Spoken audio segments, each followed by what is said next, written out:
Back in South Beach, PFF Happy Hour, Wednesday edition, and we are excited. Honored, really. Today, I want Tom from New England to go ahead and slide on in here, partner.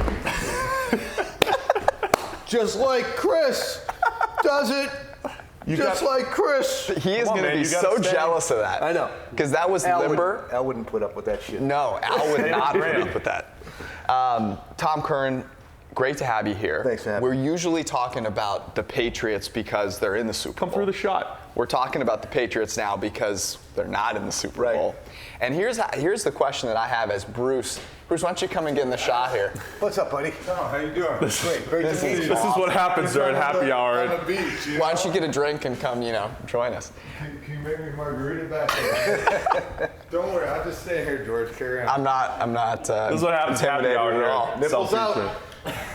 That's perfect. But so here's the thing. I'm gonna bring it back. Compose myself. Excuse me. Whenever a dynasty, and we see this in all sports, they show any sign of weakness, people are ready to tear them down. Is this just smoke, or is there really fire here? Well, what's interesting is, and I'm working on today, on this Wednesday, a story about AFC supremacy and kind of launching into it, is it morning in the AFC after a 20-year dark reign of the New England Patriots, where other teams can actually maybe start to poke their heads up out of the leaves and look around and say, maybe we can make a run here. And when you look at the elements of the Patriots, forget about Baltimore, KC, Houston, all those teams who have an opportunity. Look at the Patriots. They did win a Super Bowl in 2018, factual. But in the 5 regular season losses, there were blowout losses to the Lions, to the Jaguars, to Titans. Thank you. And I'm not going to roll through all of them. But each one of them was fairly convincing, and none of the teams that they lost to, there was a late loss to Miami as well. Right. Each one of them came to a non-playoff team. They get to the playoffs, they morph their system. They get what I think were 3 solid matchups in the playoffs, and they had reconfigured how they were playing. So they won the Super Bowl. They stole one, overpowering. basically. Yeah, right? they did a great job being, by the end of the year, the team that could beat everybody else. I don't know if that's the best team by definition. This year, they didn't get any better in the offseason. They certainly didn't get any better in the 2017 offseason. So you've got 2 years of attrition and wear on the team. They start off the way they do because, quite frankly, based on teams that they were playing, they were able to hide a lot. They made more hay on punt return, on punt coverage, and opposite red zone turnovers than I would imagine really any team has in the last 20 years. And as a result, they were able to pop points on the board that made everyone say, well, they're still scoring 26 a game. It was within the details that you saw, same way in 2018 with those losses, that there was some slippage there. So the slippage we saw statistically and the slippage we see on the field. Now, in addition, there's the attrition that we've talked about, whether it be players or coaches, that continues. So it's not an autopsy, but we're in a checkup situation. And the physical, when you're coming back, there's a lot of things that could be conceivably wrong if you don't start eating right. It sounds like Steve after a basketball game. He's got his list of ailments that he's got going. He's got a knee, he's got an ankle, I get a little banged elbow. up these days. Yeah, it's not easy on the knees at 270 plus. You got to stay out there at 22 feet and just launch that big left-handed launch it on. Skyhook. Righty. I'm righty. You think he has a skyhook? I'm definitely a hook shot guy. Yeah, around the basket. Old school. So you're running the extra. Think about it. If you would stay outside the 3, you would save 20 feet. You'd be playing on a 50-foot court.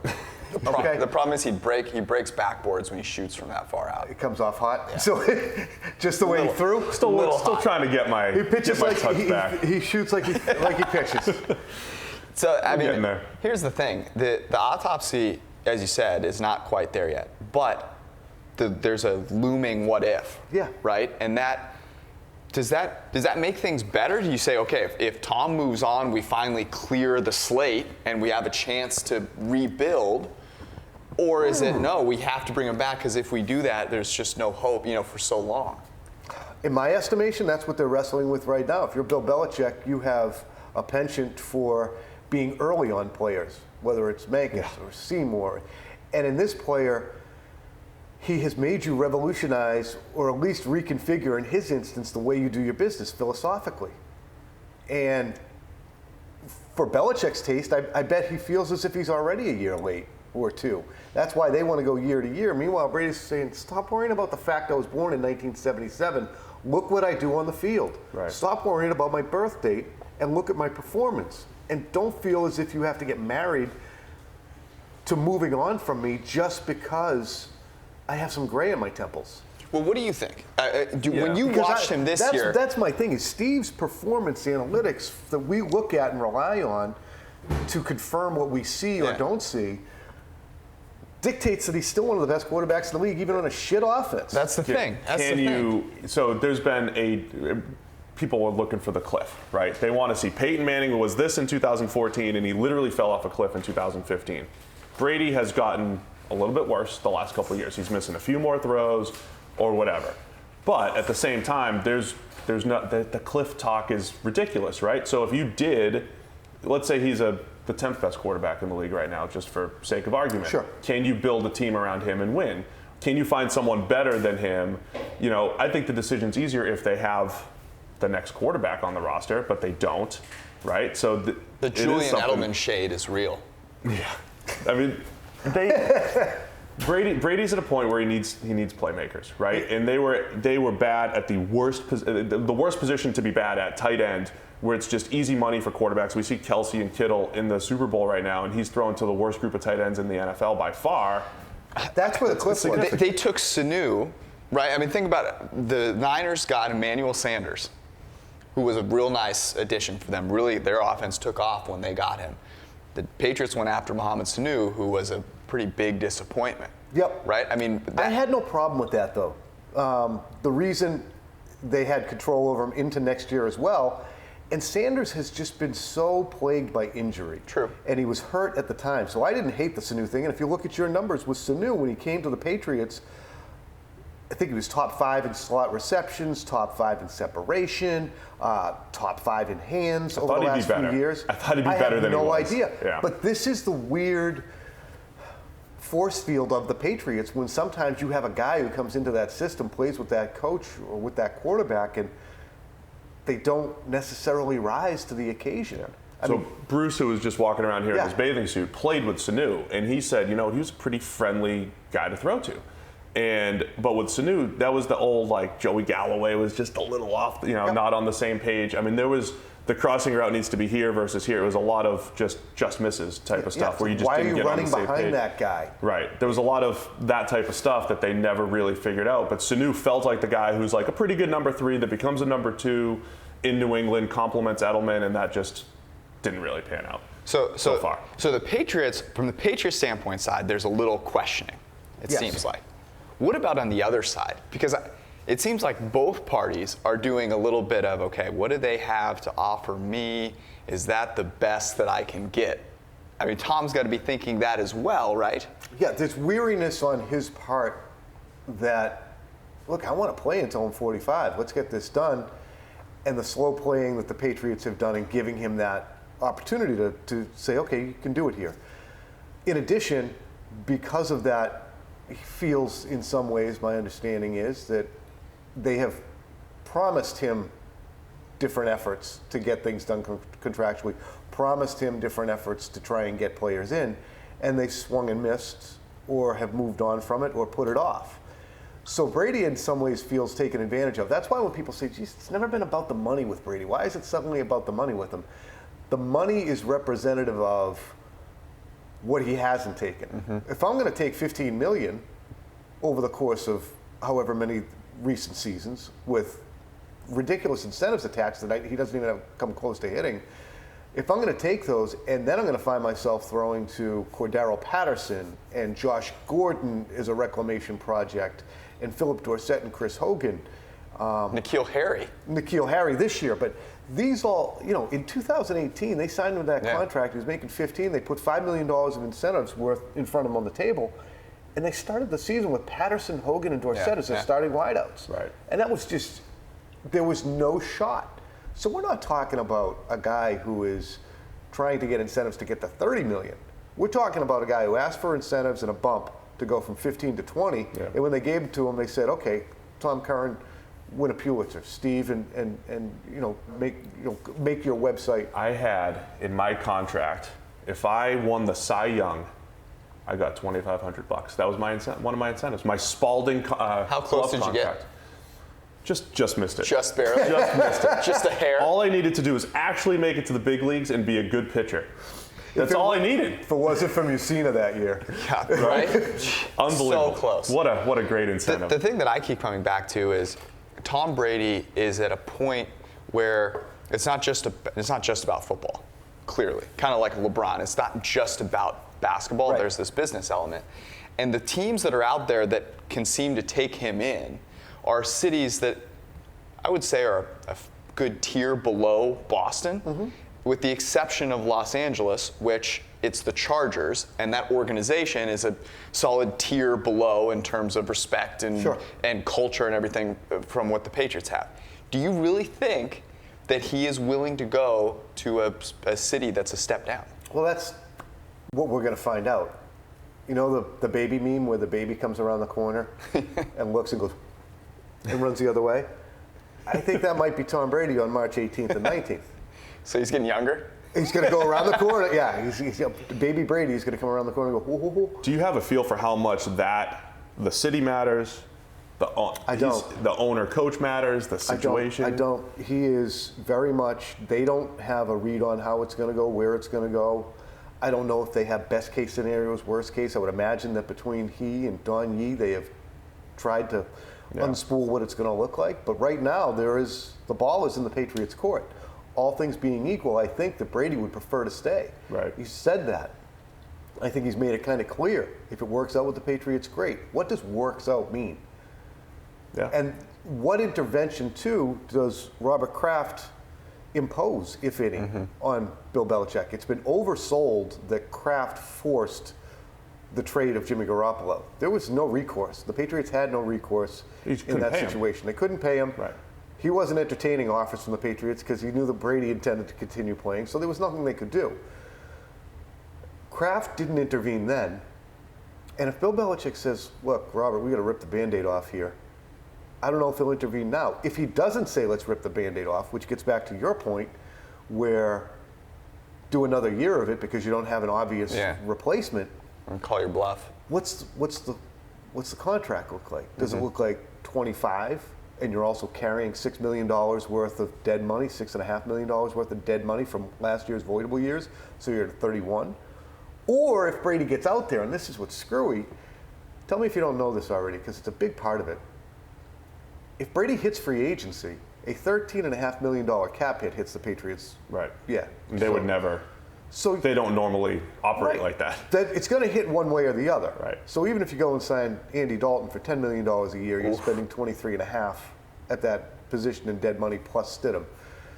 So they have to really think, if we let Brady go and look, and then he decides, I want to come back, and we decide to bring him back, his $25 million contract is taking up $38.5 million on the cap. I'm thinking out loud here with like what the Saints did with Teddy Bridgewater and essentially said, here's Drew Brees, let's get this next guy who could be, and he might not, he's a fringe starter because of the way the landscape is. Could they do that with like a Marcus Mariota, or could they find that reclamation project? And I also know how Bill likes the guys that played well against them, and Mariota had the big game against them in 2018. He could be like, wow, he tore us up, in that particular game, but you can't get Mariota for cheap. So it's a really tricky spot. It is. For both sides. It's a tricky spot, and then that gets back to, everyone's kind of watching that. Everybody I talked to in the Chiefs, Clark Hunt, Andy Reid, Steve Spagnuolo, Terrell Suggs, every single one of them, when I said, do you feel as if there's an opportunity here to rise to the supremacy in the AFC, they mentioned Belichick and Brady, Belichick and Brady. Well, if there is no Brady, and I asked this question in 2 months, I wonder what the answer would be. Right. Well, Belichick and Dalton doesn't have the greatest ring. Not to it. as much. Well, Not so as much. there's a lot of talk about Brady's ego and Belichick's ego. Do you think there's any truth to this whole Brady wants to prove he can do it by himself, Belichick wants to prove he can do it by himself? I've always felt that was oversold, especially when they were doing well. Yeah. The primary goal is to just win the Super Bowl. Right. But I think now maybe as they get to this point where there is reality to the prospect of an exit happening, they both might look at it and say, they'll find out what it's like. Right. So On both sides. So here's my question for this year. If they bring Brady back, is the front office of the Patriots self-aware? I mean, is it self-awareness? They're not a go-all-in type of front office. They're Right. 2030, they still want to be good, right? How much do they invest in that offense? They're good at saying, this was our weakness, let's make it better. But it's usually like the defense or the coverage or whatever. You know, it's very rarely are they like, let's get 15 playmakers for Tom to throw to, other than the couple times in his career. Yeah, a couple times in his career, or in the last 2 years, it's been after I keep using the metaphor, after the boat has left the dock, and then they're out there and go, oh, send me out a wide receiver, and it ends up being Antonio Brown or Josh Gordon. Right. So will they be proactive? They tried to be somewhat proactive with Beasley and Humphreys in 2008 and 19. They tried with Jared Cook. Gronk didn't help them out by dragging his feet with his decision. So Cook was like, I'm not coming there until I know what's going on with Gronk. And then he came to an agreement. So the Patriots have to be more active, more intense at the beginning of free agency, less laissez-faire, which I think they have been in the last couple of years in free agency. If they went out and they said, because there are receivers out there. I mean, this is if you're drafting a receiver, like loaded. This is the year to go get one. But also, if you're looking to sign one, and I look at a guy like AJ Green, if you can say, hey, we're investing in Tom Brady winning another Super Bowl, that's what we're going to do. Does that allow him to say, okay, they've paid me the respect now, you know, in showing me they're willing to do this, now I'm willing to do another one of these. I don't care about the money. I'm here to win. Is that? It's asking a lot, and the timeline of him being told they're going to do things and them actually doing things doesn't match up. Yeah. You can tell him on March 16th, we're going to go get Green, we're going to go get, but you don't know that's going to happen. Don't know. So Yeah. Brady has to take that on faith. Yeah. Okay. Percentage chance Tom Brady is back with the Patriots next year. We love percentage chances. I know. I'd say 33. Wow. Okay. I was expecting over 50. I was too. Yeah, I'm going 33, 33, Okay. 33. 33% chance he's back, 33% chance that It's another team. it's another team, 33% chance that despite the fact he says he's not going to want to retire, that he has that epiphany that there's nowhere for me to go. I'm not going to have a fun year this year. Indy isn't exactly his place. Is there too much history there? I don't know. I mean, honestly, I think when push comes to shove, if somebody pitches something and he doesn't have an opportunity to go anywhere, he's not going to get hung up on Colts fans hating him back in the day. I think he'd get hung up on playing in Indianapolis. I just don't think Tom Brady wants to go to Indianapolis every Sunday. You're big on like the. I just think that's such the a part city of and his the- brain. He yeah. is thinking about when I'm 50, what does my life look like? Right. You know, and Here's one thing about that I think is a little unrealistic, maybe even on his part. Wherever he goes, to me, I don't think TB12 and the post-NFL empire he's trying to build is dependent necessarily on him playing anymore. He's already proved his Agree. point. And there's so many people in Boston who say, well, he can't retire before this because then it'll be a black mark on the fact that he couldn't keep playing. I was like, what are you talking about? Nobody's going to. Like, the only But that is he's a already huge- exceeded It's a huge talking point in Boston. the that it only would be a thing he betrayal could of the do 2012. Yeah. is continue to play and play really poorly and fall off, you know, physically. That's the only way that he could hurt himself, It's right? so unsatisfying for him to end up having to leave the NFL, however, on a pick six to Logan Ryan Right.